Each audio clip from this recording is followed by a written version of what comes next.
भाजपा प्रदेश अध्यक्ष महेंद्र भट्ट का बयान, धामी कैबिनेट में लिए फैसले को बताया राज्य हित में, कहा प्रदेश के विकास में होंगे सार्थक सिद्ध।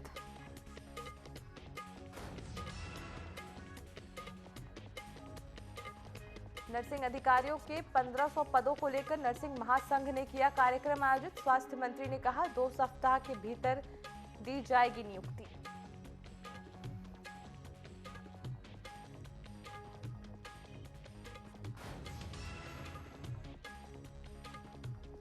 गोविंद घाट में हेमकुंड साहिब लोकपाल पुल हुआ क्षतिग्रस्त, ग्रामीणों का संपर्क मुख्य मार्ग से पूरी तरह से कटा, दर्जनों वाहन अलकनंदा नदी पर फंसे।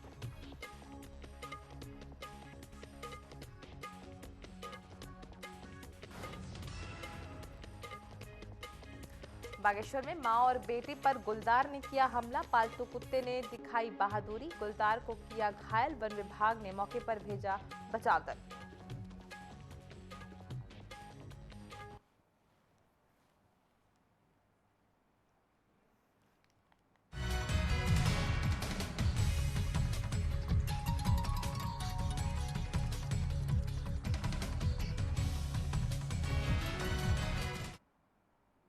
नमस्कार, बहुत स्वागत है आपका न्यूज अपडेट में। मैं हूं आपके साथ मधु पोपटानी। रुक कर लेते हैं खबरों का, बात करते हैं उत्तराखंड की, जहां पर धामी कैबिनेट के लिए गए फैसलों पर भाजपा प्रदेश अध्यक्ष महेंद्र भट्ट ने बताया कि राज्य के हित में समय समय पर प्रदेश कैबिनेट होती है और प्रदेश हित के लिए निर्णय लिया जाता है। सोमवार को हुई कैबिनेट में भी कई महत्वपूर्ण निर्णय लिए गए हैं। आबकारी नीति हो या पेंशन से जुड़े हुए मामले, तमाम ऐसे निर्णय रहे जो प्रदेश के विकास में सार्थक सिद्ध होंगे। वहीं उन्होंने आगे बताया कि केंद्र सरकार जब जब कोई निर्णय लेती है तो उस पर काम राज्य सरकार को भी करना होता है।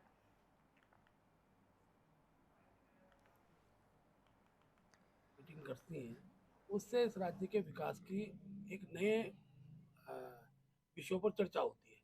कल की कैबिनेट भी बड़ी महत्वपूर्ण रही, खासतौर पर आबकारी के दृष्टिकोण से लंबे समय से नीति नहीं थी, उस नीति को का प्रतिपादन किया गया। और इसके साथ साथ ऐसे विषय, चाहे वो कर्मचारियों की पेंशन से जुड़ा हुआ विषय हो, उन सब विषयों की चर्चा हुई है। स्वाभाविक रूप से केंद्र कुछ निर्णय को करता है, उस निर्णय का इम्प्लीमेंट राज्य के अंदर हो जाए, उसकी भी रचना हमारे राज्य के अंदर हमारी सरकार उसको करती है। कल कैबिनेट उसको मंजूरी मिली है। और वहीं उत्तराखंड चुनाव में कांग्रेस को लगातार हार का सामना करना पड़ रहा है, तो वहीं भाजपा ने अपने नाम कई रिकॉर्ड दर्ज किए हैं। कांग्रेस की हार की वजह को जानने की कोशिश में जुटी हुई है। इसी कड़ी में पूर्व कैबिनेट मंत्री शूरवीर सिंह साजवान ने इसको लेकर पार्टी के बड़े नेताओं को इसका जिम्मेदार माना है। पूर्व कैबिनेट मंत्री ने कहा कि लगातार चुनाव हारने के पीछे का कारण हम लोग जो अपने आप को नेता कहते हैं, हम खुद हैं। वहीं उन्होंने आगे कहा कि कार्यकर्ताओं को हमें धन्यवाद देना चाहिए जो अभी तक भारतीय जनता पार्टी से लोहा लेने के लिए कांग्रेस के साथ खड़े हैं। हम लोग जो अपने को नेता कहते हैं वही कारण है, और जिन कारणों से भी कांग्रेस लगातार हारती रही है तो कार्यकर्ता का डिमोलाइज होना स्वाभाविक है। और हम तो सलाम करते हैं उन कार्यकर्ताओं को जो आज भी इन परिस्थितियों में भारतीय जनता पार्टी से लोहा ले रहे हैं। हम लोग जो अपने को नेता कहते हैं वही कारण है, और जिन कारणों से भी कांग्रेस लगातार हारती रही है तो कार्यकर्ता का डिमोलाइज होना स्वाभाविक है। और हम तो सलाम करते हैं उन कार्यकर्ताओं को जो आज भी इन परिस्थितियों में भारतीय जनता पार्टी से लोहा ले रहे हैं। हम लोग जो अपने को नेता उत्तराखंड की राजधानी के सबसे बड़े दून अस्पताल से एक हैरान कर देने वाला मामला सामने आया, जहां पर बीते रात चोरों ने 8 कंप्रेशरों पर हाथ साफ कर दिया। शहर के बीचों बीच दून अस्पताल में चोरी से अस्पताल प्रशासन की लापरवाही सामने आई। वहीं पुलिस सुरक्षा पर भी सवाल खड़ा होता है, क्योंकि जहां से कंप्रेसरों को चुराया गया है वो मर्चुरी के कंप्रेसर है और मर्चुरी का काम ठप हो गया है और महज कुछ ही दूरी पर पुलिस के जवान भी रहते हैं। अस्पताल के मुख्य चिकित्सा अधिकारी डॉक्टर रविंद्र सिंह बिस्ट ने कहा कि घटना के बारे में पुलिस से शिकायत कर दी गई है और जल्द ही इसका खुलासा हो जाएगा।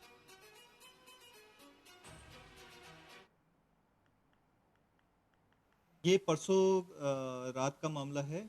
हमारी जो मॉर्चरी है, मॉर्चरी के पीछे उसके एसी लगे हुए होते हैं, जो मॉर्चरी में ऑर्डिनरी एसीज होते हैं, उनकी यूनिट्स बाहर रखी हुई हैं। तो वो एसी की यूनिट्स पीछे डेड एंड वाले एरिया में रखे हुए थे। तो तो उसमें से 8 एसी की यूनिट्स में से ये चोरी हुई है। ये उनके कंप्रेसर निकाल दिए गए, उनके तार काट दिए गए हैं। ये परसों रात का मामला है। देहरादून में प्रदेश में नर्सिंग अधिकारियों के 1500 पदों पर भर्ती प्रक्रिया पूर्ण करवाने के लिए नर्सिंग महासंघ ने कार्यक्रम आयोजित किया। वहीं मुख्य अतिथि स्वास्थ्य मंत्री डॉक्टर धन सिंह रावत ने कहा कि हर साल 3000 नर्सिंग अधिकारियों को रोजगार देने का लक्ष्य रखा गया है। अभी तक 1500 लोगों को नियुक्ति भी मिल गई है। वहीं उन्होंने आगे कहा कि नर्सिंग अधिकारियों को 2 सप्ताह के भीतर नियुक्ति दे दी जाएगी और इन सभी नर्सिंग अधिकारियों को प्रदेश में 5 राजकीय मेडिकल कॉलेजों और राजकीय कैंसर संस्थान हल्द्वानी में रिक्त पदों में सापेक्ष तैनात किया जाएगा। द्वारा लगभग 3000 नर्सिंग पद निकाले गए थे, जिसमें से 1500 लोगों ने अभी तक नियुक्ति पा ली है। और मैंने आज कहा है कि 30 मार्च तक हम ये जो 1500 लोग हमारे मेडिकल कॉलेज में जाने वाले हैं उनकी नियुक्ति पत्र देने के हमने आज कहा है कि 30 मार्च तक हम नियुक्ति पत्र देंगे, ताकि 10 अप्रैल से पहले सब लोग ज्वाइन कर लेंगे। के द्वारा लगभग 3000 नर्सिंग पद लोगों ने।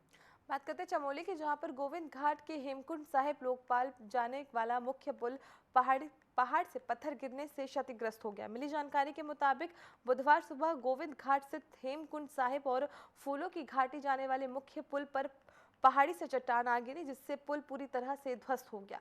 वहीं पुलाना, घंगरिया, भुंडार और हेमकुंड साहिब और फूलों की घाटी तक आवाजाही बाधित हो गई है।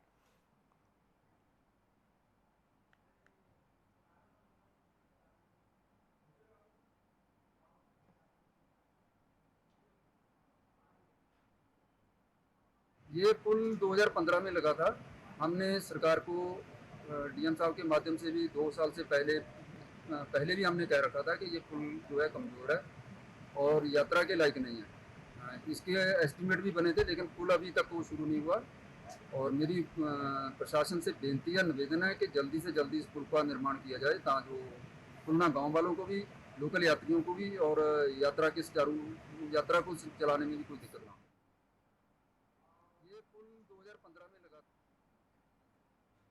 उत्तराखंड विधानसभा में भू कानून पास हो गया है और 27 जनवरी से राज्य में यूसीसी भी लागू कर दी गई है।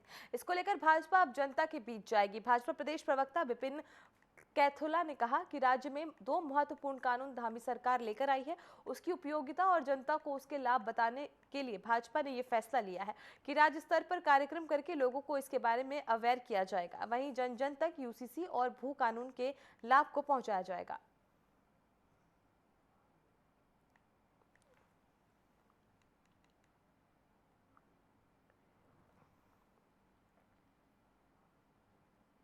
उत्तराखंड के लोगों के लिए बेहतर है। इन सब चीज़ों को लेकर के उनके कानून की जो बारीकियां हैं, उस कानून की जो उपयोगिता है, उस कानून का जो लाभ है, इन सब चीज़ों को लेकर के, इन बातों को लेकर के हमारी भारतीय जनता पार्टी ने फैसला लिया है कि तमाम जो हमारे जिले हैं, उन जिलों में बड़े कार्यक्रम और विधानसभा वाइज जो है हम कार्यक्रम करने वाले हैं। बागेश्वर जिले में एक पालतू कुत्ते ने वफादारी दिखाई है। दरअसल काफोली गांव में एक तेंदुआ के शावक ने घर की रसोई में घुसकर महिला और उसकी बेटी पर हमला कर दिया। ये देखकर पालतू कुत्ता अपने मालिक को बचाने के लिए कूद पड़ा और शावक को बुरी तरह से काटकर मां बेटी की जान बचाई, जिसके बाद पीड़ित परिवार ने वन विभाग को सूचना दी और वन विभाग ने एक बचाव दल भेजा। वन रेंजर ने बताया कि घायल मां और बेटी को जिला अस्पताल में ले जाया गया है और प्राथमिक उपचार के बाद घर भेज दिया गया।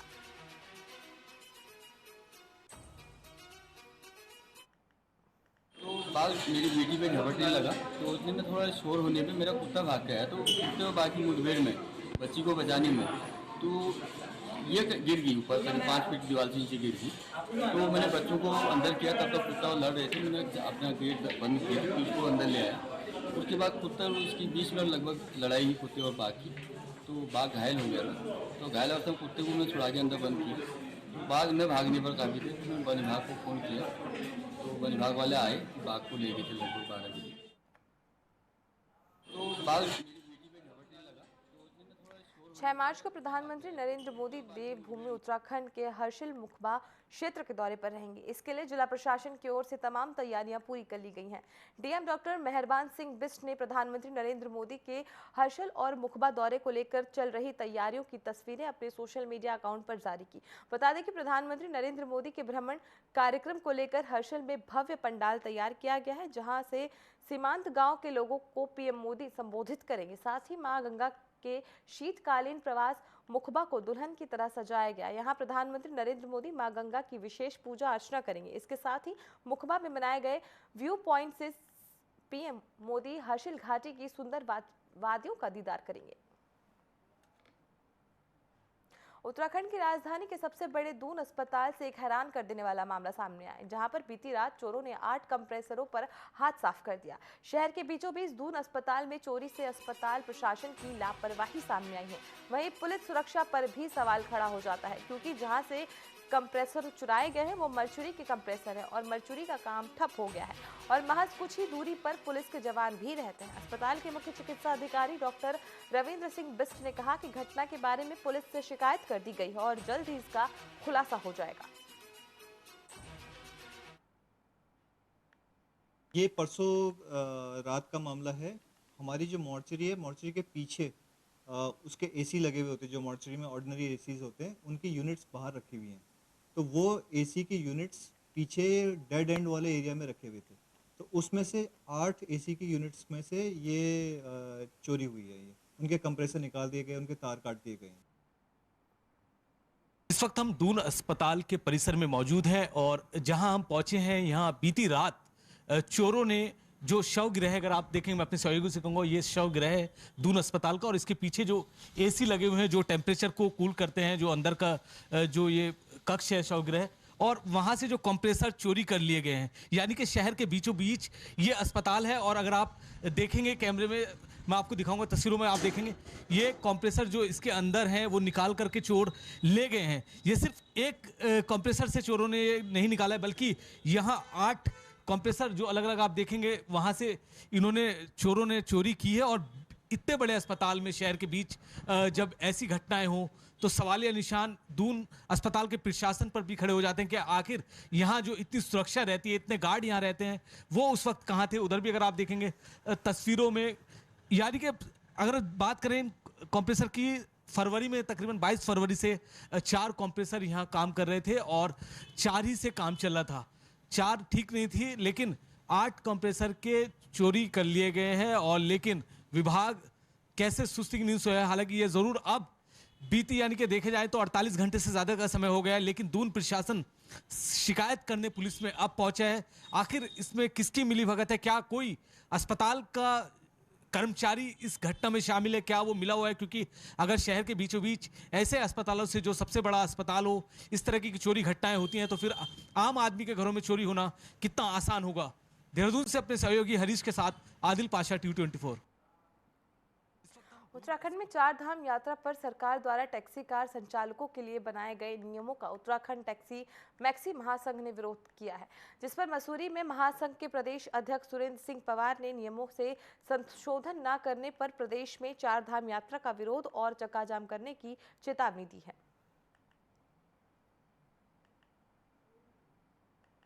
जो नियम अभी उत्तराखंड सरकार ने किया है कि 4 धाम यात्रा में जो आपको एक डिक्लेरेशन फॉर्म जो आपको देना पड़ेगा यात्री को, पहले तो रजिस्ट्रेशन की ज़रूरी किया था और अब उसके साथ एक डिक्लेरेशन फॉर्म भी किया कि आप कहाँ रहेंगे, कौन से होटल में रहेंगे, कौन से रेस्टोरेंट में खाएंगे, कहाँ आपको रुकना होगा। ये सब चीज़ जो बाध्यताएं की जा रही है उत्तराखंड सरकार द्वारा टूरिस्टों के लिए 4 धाम यात्रा के लिए, मैं उसका पुरजोर विरोध करता हूँ। और अगर इस प्रकार का इस नियम को वापस नहीं लिया तो हम लोग चक्का जाम करने के लिए बाध्य हो जाएंगे और पूरे 4 धाम का हम लोग विरोध करेंगे, पूरे उत्तराखंड से। बात करते हैं रामनगर की, जहां पर मानव और वन जीवियों के बीच संघर्ष रुकने का नाम नहीं ले रहा है। दरअसल तराई पश्चिम वन विभाग के भवनों भंगार क्षेत्र में एक अधेड़ पर गुलदार ने हमला कर दिया, जिससे व्यक्ति घायल हो गया, लेकिन उन्हें हार नहीं मानी और अपनी पूरी ताकत से गुलदार को 2 पंच मारकर अपनी जान बचाने में कामयाब हो गए। वहीं सूचना मिलने पर मौके पर पहुंचे वन विभाग की टीम आगे की कार्रवाई में जुट गई है।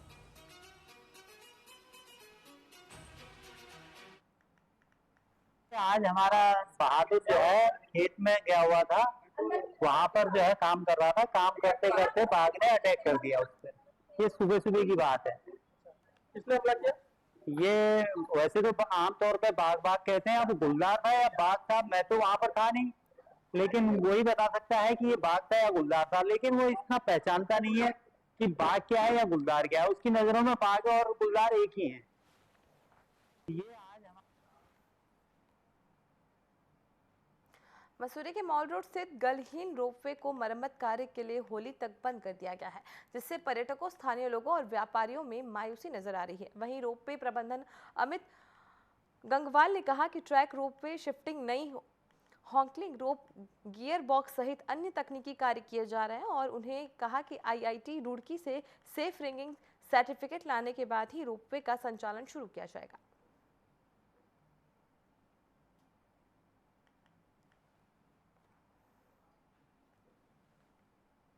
और कंट्रोल ड्रम वगैरह सारे पूरे चेंज किए जाएंगे, पुलियाँ वगैरह चेंज की जा रही हैं और होली तक हमारी ये है कि ये होली तक हम इसे प्रॉपर तरीके से संचालन इससे कर लेंगे। अब किस तरीके से होता है ये पूरा, हर साल किस तरीके से करते हैं, क्या क्या चीज़ें आप लोग करते हैं? देखो, इसमें सबसे पहले हम जब भी टेक्निकल वर्क किया जाता है तो इसमें आईआईटी रुड़की के नॉर्म्स के अनुसार ही कार्य किया जाता है। आईआईटी रुड़की के नॉर्म्स होते हैं कि जैसे हम इसका हॉलिंग रोप को प्रत्येक 2 से 3 महीने में इसे हमें चेंज करना होता है और आईआईटी रुड़की जब भी आती है तो हमारे एक प्रॉपर तरीके से मेंटेन किए हुए रजिस्टर होते हैं, जिसमें हमारे वीकली ट्यूसडे के दिन और प्रत्येक वीक में हम इसे चेक करके जिससे कि इसका संचालन सेफ तरीके से किया जाता है। और दोनों ट्रॉली को ठीक किया जाता है? हाँ, बिल्कुल दोनों स्टेशनों को किया जाता है। अभी हमने स्टेशन नंबर 1 झूलाघर में है जो हमारा, उसको किया है। अब हमारा परसों से लगभग स्टेशन नंबर 2 में कार्य किया जाएगा और उसके भी हम ग्रीसिंग ऑयलिंग वगैरह प्रॉपर तरीके से करेंगे। उसके बाद हम हॉलिंग रोपों को भी चेंज करेंगे। आईआईटी रुड़की आती है? आईआईटी रुड़की हर 3 महीने में यहाँ पे एक चेक करने आती है और अपने निर्देश देके जाती है जिससे कि हम इसका सेफ संचालन कर सकें। उन्हीं की अनुमति के अनुसार हम इसका संचालन करते हैं। मॉक ड्रिल में भी ये सारी चीज़ें देखी जाती हाँ जी, हाँ जी, मॉक ड्रिल में भी एक प्रॉपर तरीके से यहाँ पे मॉक ड्रिल हर 6 महीने में मॉक ड्रिल भी किया जाता है, जिसमें उनके द्वारा भी रिपोर्टों को चेक किया जाता है और मॉक ड्रिल के जो आपदा, एक अचानक आपदा आती है उसके अनुसार भी हमको भी नॉर्म्स दिए जाते हैं कि आप भी ये काम करें, जिससे कि हमारी टीम भी। विधानसभा सत्र के दौरान वित्त मंत्री प्रेमचंद अग्रवाल के बयान पर सियासत लगातार जारी है, जहां उत्तराखंड क्रांति दल वित्त मंत्री को बर्खास्त करने की मांग पर सड़कों पर उतरी है, तो वहीं क्रांति दल के केंद्रीय अध्यक्ष पूरण सिंह कैठत के नेतृत्व में क्रांति दल के नेताओं ने प्रेस वार्ता कर गंभीरता से अपनी बात कही। कहा, प्रदेश की सबसे उच्च सदन में जिस तरह से प्रेमचंद अग्रवाल ने पहाड़ियों को अपशब्द कहे और इस दौरान केवल एक विधायक ने इसका विरोध किया, वहीं अन्य विधायक चुप्पी साधे रहे। उन्होंने कहा कि प्रदेश सरकार जब तक वित्त मंत्री को बर्खास्त नहीं करती, उत्तराखंड क्रांति दल अपने इस आंदोलन को जारी रखेगी। हमारा इतिहास आप सभी लोगों को पता है, कम से कम इस बयान पर हम चुप नहीं रहेंगे। हमने बलिदानों के बाद ये प्रदेश बनाया है और बलिदान देने से हम कतराते नहीं। तो ये चेतावनी है पूरी सत्ताधारियों को, उन मित्र विपक्षों को जो पहाड़ के उत्पीड़न पर, पहाड़ के ऊपर जब ये असभ्य वाणी की गई उसके ऊपर चुप रहे। वो देख रहे वहां पे, अरे भाई तुम कांग्रेस, तुम मित्र विपक्ष बन गए, बीजेपी वाले चलो बीजेपी वाला था, तो तुम भी मित्र विपक्ष की भूमिका में क्यों बैठे हो भाई? अरे कुछ वहां पे प्रतिरोध करना चाहिए था, आपको बोलना चाहिए था भाई तुमने ऐसा कैसे बोले, तो बहुत गलत बोल दिया आपने। लेकिन उत्तराखंड का दल बिल्कुल कमाल कर चुका है और हम प्रेमचंद अग्रवाल जी को हमारे पहाड़ों में पानी के नीचे तक नहीं छोड़ेंगे। रामनगर के तराई पश्चिम वन प्रभाग के बेलपड़ाव वन रेंज के अंतर्गत चांदनी जोन खोलने को लेकर वन विभाग के अधिकारियों ने क्षेत्रीय ग्रामीणों के साथ जन संवाद कार्यक्रम आयोजन किया। कार्यक्रम में वन विभाग के उप वन प्रभारी वन अधिकारी मनीष जोशी ने जोन खुलने से रोजगार और पर्यटन को बढ़ावे को लेकर चर्चा शुरू की, ताकि पर्यटन जोन खुलने से किस प्रकार रोजगार और सरकार को राजस्व वृद्धि होगी, इस पर विस्तार से चर्चा की गई। पर जोन खुलने से किस तरह का नुकसान होगा, इस बात पर भी जनप्रतिनिधियों ने चर्चा की। तभी जोन खुलने का विरोध कर रहे ग्रामीणों ने चर्चा के दौरान विरोध दर्ज करने वन विभाग के खिलाफ नारेबाजी करके मीटिंग में हंगामा कर दिया। इस चर्चा में विरोध कर रहे ग्रामीणों ने कार्यक्रम में नहीं बुलाए जाने का भी आरोप वन विभाग पर लगाया। ग्रामीणों ने कार्यक्रम के दौरान वन विभाग के खिलाफ अपना आक्रोश भी व्यक्त करते हुए कहा कि अगर ये जोन खुला तो ग्रामीण क्षेत्रों में नुकसान होगा। इस बात पर भी चर्चा ग्रामीणों के साथ नहीं की गई है। चुनाखानी इको टूरिज्म में एक बैठक वन विभाग द्वारा गुपचुप तरीके से रख के उसमें भाजपा के कार्यकर्ताओं को बुलाकर चांदनी सफारी जोन को प्रस्ताव को आगे बढ़ाने की इनकी कोशिश थी, लेकिन जैसी हम लोगों को सूचना मिली कि यहाँ पे र्यूमर फैला के चांदनी जोन को खुलाने की तैयारी विभाग कर रहा है, तो हमारे द्वारा उसमें अपने क्षेत्र से इकट्ठे होकर आए और यहाँ पे जनप्रतिनिधि भी हम लोगों के साथ आए हैं। तो इसमें हम लोग जो चांदनी सफारी जो प्रस्तावित है उसका पुरजोर विरोध करते हैं। आए दिन टाइगर द्वारा निवाला बनाया जा रहा है ग्रामीणों को, और सरकार और वन विभाग की पता नहीं क्या मंशा है जो इस टाइप से ये खोले जा रहे हैं। जब ग्रामीण विरोध कर रहे हैं तो इनको नहीं खोलना चाहिए ना। तो हमारा हमेशा विरोध, पहले भी विरोध था और आज भी हम विरोध ही कर रहे हैं इसका, और हम आगे भी हमारा विरोध ही रहेगा। और हमारा तो एक ही संदेश है कि भैया ये जोन नहीं खोलना चाहिए। हल्द्वानी में ग्राम पंचायत चुनाव की तैयारियां तेज होने लगी हैं। वहीं चुनाव की तैयारियों को लेकर जिला निर्वाचन अधिकारी ने सभी उप जिलाधिकारियों को हर संभव तेजी लाने के निर्देश दिए हैं। इसी के साथ ही डीएम ने कहा कि फिलहाल मतदान सूची और परिसीमन का काम पूरा हो गया है। इसके अलावा बूथों का सत्यापन, आपत्तियों के निस्तारण का काम चल रहा है। चुनाव को लेकर अभी मतदाता सूची का और परिसीमन इत्यादि का जो काम है वो फिनिश हो गया है और उसमें दावे आपत्ति वगैरह के निस्तारण भी हो गए हैं। कई बार उसको वेरीफाई भी किया गया है। इसके साथ बूथों का सत्यापन है, सामग्री की जो प्रोक्योरमेंट है, ये जो लॉजिस्टिक्स से संबंधित काम है वो अभी वर्तमान में चल रहे हैं। जैसे ही आयोग से कोई फर्दर दिशा निर्देश इसमें प्राप्त होंगे उसके अनुसार ऑफिसर्स की नियुक्ति इत्यादि की कार्रवाई करी जाएगी। चुनाव को लेकर अभी मतदाता सूची का और फिनिश हो गया है। देहरादून जिला अस्पताल से गड़बड़ी का मामला सामने आया, जहां पर मरीजों के पर्चे पर डॉक्टर्स अपनी मोहर नहीं लगाते और ज्यादातर लोगों को बाहर से दवाइयां लेनी पड़ती हैं। जब टीवी 24 की टीम ग्राउंड जीरो पर जाकर रियलिटी चेक की तो मरीजों ने बाहर की दवाई लिखने के आरोप लगाए। वहीं अस्पताल के प्रमुख चिकित्सा अधीक्षक डॉक्टर BS चौहान ने कहा कि अस्पताल में 310 मेडिसिन मौजूद हैं और बाहर से डॉक्टर्स को दवाई न लिखने के लिए पहले से ही निर्देशित किया गया है।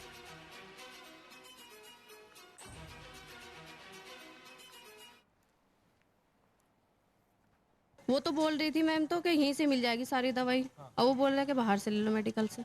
कैल्शियम वाली भी इन्होंने बाहर से बोल दिया, उन्होंने ना जो दवाई दी ना इन्होंने बाहर से बोल। मेरा बेटा की दवाई है, रात से तबीयत खराब हो रही थी, रात 1 बजे करीब लाई थी मैं, तो एक बोतल चढ़ाया था डॉक्टर ने, फिर छुट्टी दे दी थी, कह दी सुबह को ले आना। सुबह को ले गए इमरजेंसी में तो बोले कि बच्चे वाले डॉक्टर को दिखाओ।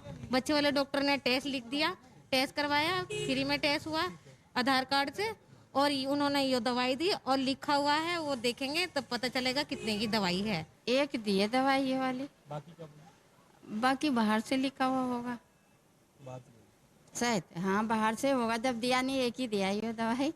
यहाँ जो है जो बीमारियां हैं उसके अनुसार सारी दवाइयाँ अवेलेबल हैं और 310 तरह की दवाइयाँ अवेलेबल हैं हमारे यहाँ। इवन हमारे यहाँ ये स्नैक बाइट वाला एंटीवेनम होता है या डॉग बाइट वाला वो होता है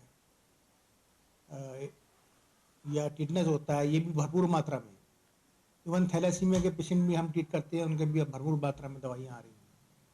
बीच में सुना था मैंने दून मेडिकल कॉलेज में जो है रेबीज वैक्सीन बंद हो गया था, लेकिन हमारे यहाँ तब भी पर्याप्त मात्रा में थी, तो दवाइयों की ऐसी कोई कमी नहीं है। बाकी किसी पेशेंट को अगर कोई आदमी दवाई बाहर से लेता है तो वो डॉक्टर की गलती है।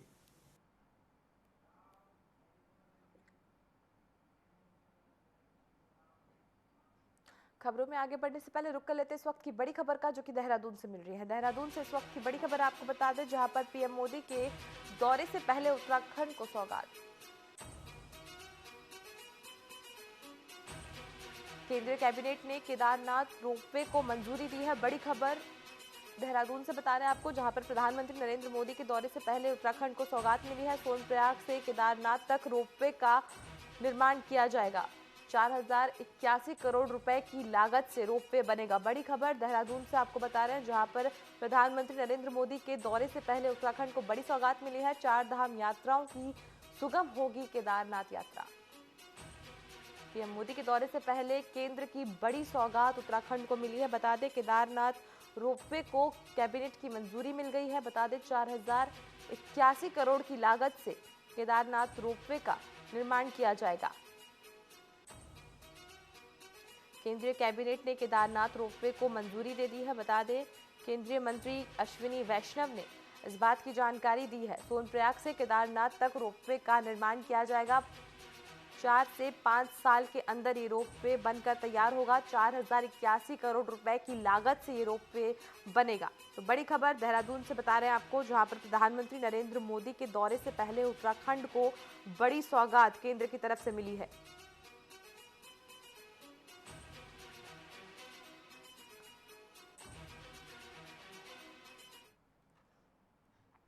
न्यूज अपडेट में फिलहाल के लिए इतना ही। आप बने रहें TV24 के साथ। नमस्कार।